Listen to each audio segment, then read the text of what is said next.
Yo, what's going on, guys? Welcome back to a brand new video. Thank you guys so much for tuning in. I really do appreciate it. And just one day from now, the New York Knicks are going to be taking on the Miami Heat in Game 1 of the NBA playoffs in the second round at Madison Square Garden. The New York Knicks' first time to play in the second round since 2013. 2013, when Mike Woodson was our coach. That entire roster isn't even in the NBA anymore.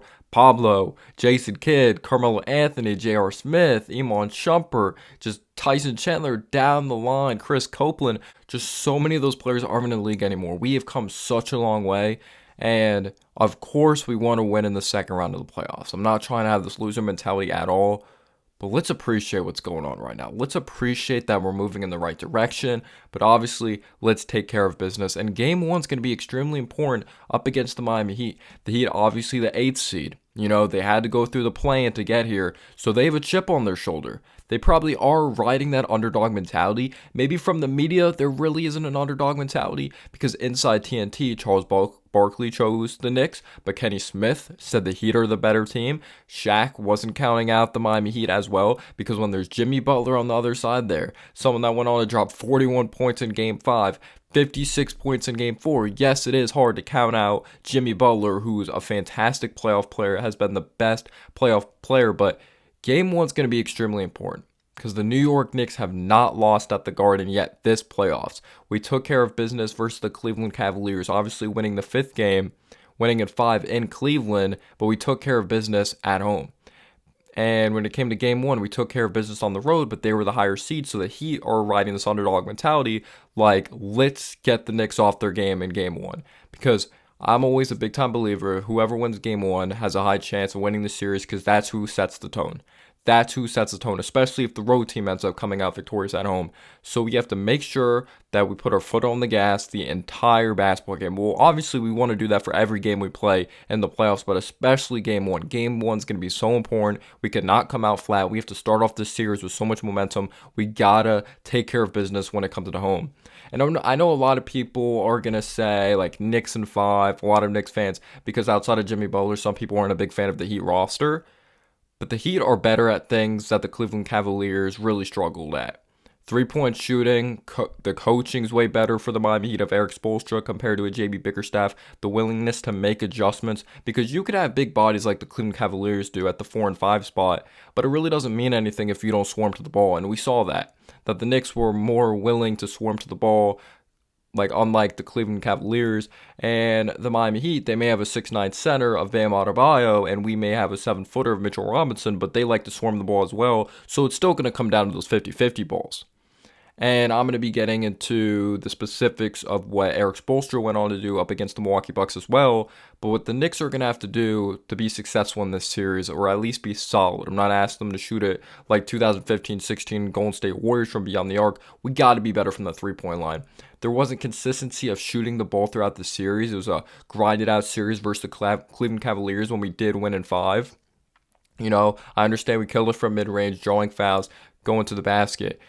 But obviously, the focus is going to be on Jimmy Butler. We're probably going to be throwing blitzes at him, or who knows what Tom Thibodeau's game plan is. Obviously, Tom Thibodeau coached Jimmy Butler, but if you take a look, the Milwaukee Bucks only blitzed Jimmy Butler a total of 7 times. They only doubled Jimmy Butler a total of 7 times that entire series, 4 times being in Game 4 when he just absolutely went berserk and went off. And Josh Hart's going to be defending Jrue Holiday. That is going to be his assignment, I understand. Or Josh Hart's going to be defending Jimmy Butler. And I understand he did a really good job in the regular season on Jimmy Butler. But the playoffs is a totally different story. Playoff Jimmy Butler is a whole different breed. He's built for the big moment. He is not afraid. He is a killer. He's willing to take on the big-time matchup defensively, one-on-one situations on offense. But Josh Hart is 6'4". Jrue Holiday's 6'5". They play different positions, but people forget Jrue Holiday's a strong guy. Like, he's a good defender. He's probably the top guard defender in the league at his position, and Jimmy Butler cooked him. It didn't matter what they were throwing at Jimmy. Jimmy was going to work from mid-range. We got to be disciplined on defense because he likes to draw those fouls. He's shooting over 40% from beyond the arc in this series. He's averaging 37 points per game, 4.9 assists. We know he can crash the glass. He's a swarming body on the boards. And he's better at handling blitzes than a Donovan Mitchell. If there's blitzes thrown at a Jimmy Butler, he recognizes he's been in the league longer than Donovan Mitchell. He makes reads at a higher level. He has quicker decision-making skills than a Donovan Mitchell as well. And the three-point shooting of Duncan Robinson. And is Josh Hart going to come off the bench? Because Grimes said he's feeling good. He thinks he's going to play this game. Do we start Grimes? Do we have Josh Hart go back to the bench? Or no, Josh Hart is doing too good in that starting unit that we have to stay with Josh Hart? Because Grimes is going to have to knock down the three ball. And I don't think we should mess around defensively with Jimmy Butler. We need Josh Hart out there to set the tone. But Grimes defensively, I think either way we're in good shape. Grimes defensively, Josh Hart defensively, because Duncan Robinson likes to run around. He likes to run around and knock down those threes, and he has constant movement. You know, JJ Redick, when he was in the league, it's just like one of those players who's constantly running around, looking to get open and tire out the defense. You have Max Strus that has the capability of knocking down the three. Kevin Love in pick and pop situations. And Kevin Love may be older. He's not the Minnesota Kevin Love anymore. And he obviously was never a crazy athletic player, but he has very good positioning on the boards. Remember, he used to be this automatic, like double-double machine in Minnesota. So he still has good positioning despite being older. Kyle Lowry, despite being older, yes, he hasn't been scoring at a high level in the playoffs.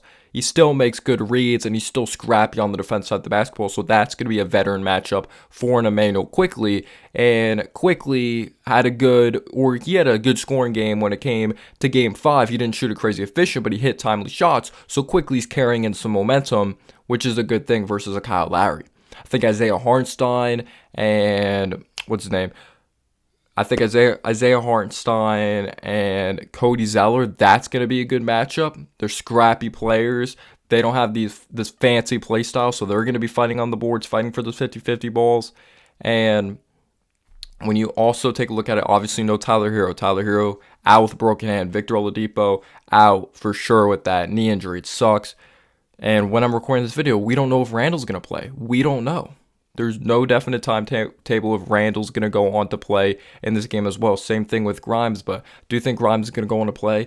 Randall might toughen it up. But if Obi goes on to get the start, he's going to have to be physical with the Bam Adebayo. Bam Adebayo, 17 points per game in the series, up and down offensively, but he's someone that likes to bang in the post, go to that little hook shot, look to be athletic as well, and really try to finish with some physicality. So Obi, despite not being crazy strong compared to Bam, he's going to have to play physical. Going back to the three-point shooting, Max Strus, like I mentioned, Gabe Vincent has the ability to knock down the three from the outside. They've shot over 40% from three.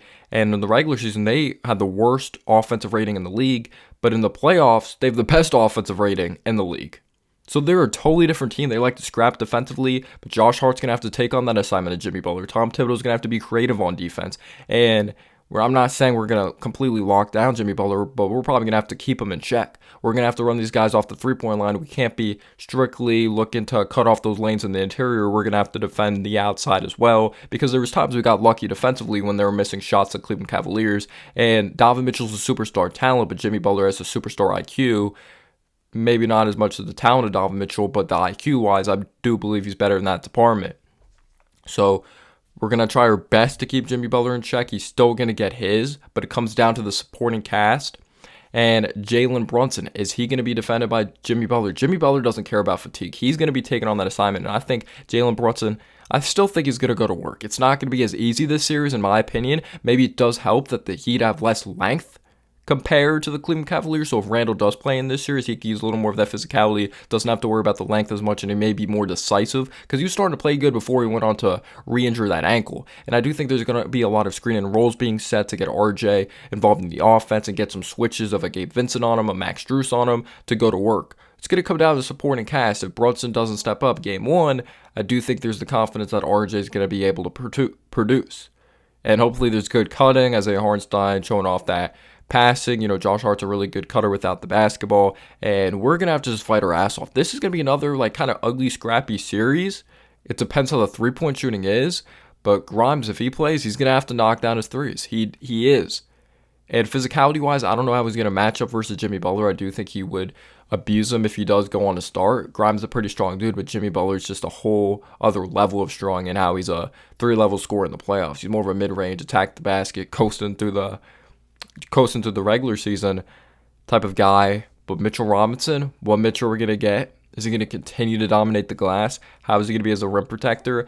And getting into Eric Spoelstra, how he made adjustments throughout that Bucks series. Obviously, Giannis back injury, but Giannis had a chance to really step up for his team game 4, game 5.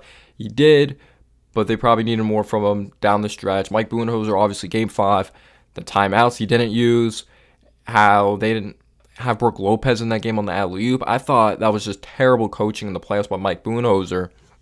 But Eric Spoelstra did something really smart. They understood Brook Lopez is a very good rim protector, and they had Bam Adebayo bring up the basketball. To have Brook Lopez outside of the perimeter, to open up space in the interior, open up space in the mid-range for Jimmy Butler to operate. So I thought that was very smart by them, but I do think things are going to be different with Mitchell Robinson if they try having Bam bring up the basketball and Mitchell Robinson defend the perimeter, because I do think he's lighter on his feet compared to a Brook Lopez, even though you could say Brook Lopez is stronger in the interior, more on a consistent basis. But yeah, I think that could be a totally different story if they try bringing up the basketball with Bam and then Mitch defends the perimeter. Yeah, Jimmy Butler only double teamed 7 times throughout the series, and the bench is going to have to stop. It's going to have to be a team contribution. I always like to respect the opponent. Obviously, I'm going to think the Knicks win the series. I am a Knicks fan. But it's the storyline. Tom Thibodeau's Jimmy Butler's former coach, Pat Riley. You know, you got the rivalry there. And Brunson, I'm obviously going to expect to perform at a very high level, like from all 3 levels. And sometimes you get a little bit of mid-range in one game. Sometimes you get the 3-ball, like, because I remember Game 1 and Game 2 in Cleveland, he wasn't shooting the 3-ball well, and then in a big game, I believe in Game 4, he went on to hit 5 threes. So sometimes you get a different type of Brunson each game, but our RJ is obviously going to have to continue to play well offensively and defensively, but make the timely plays when it comes to not just shooting the basketball, distributing the basketball as well. But the Randle and Bam, I think it's really going to come down to Randle and Bam. Who is more consistent offensively? Randle's going to have to step up at some point on a consistent basis if he is healthy. Some people may say I'm too tough on him because he has that ankle injury, but you even have Caleb Martin that comes off the bench as well, who's a scrappy defensive player. Like, they have scrappy guys. They really do. And the Knicks set the tone game 1. It's on Sunday, obviously in a day. I'm sorry if I seem tired. I'm literally filming this video at 2:49 in the morning. But let me know down below your thoughts on this series. Peace out, y'all.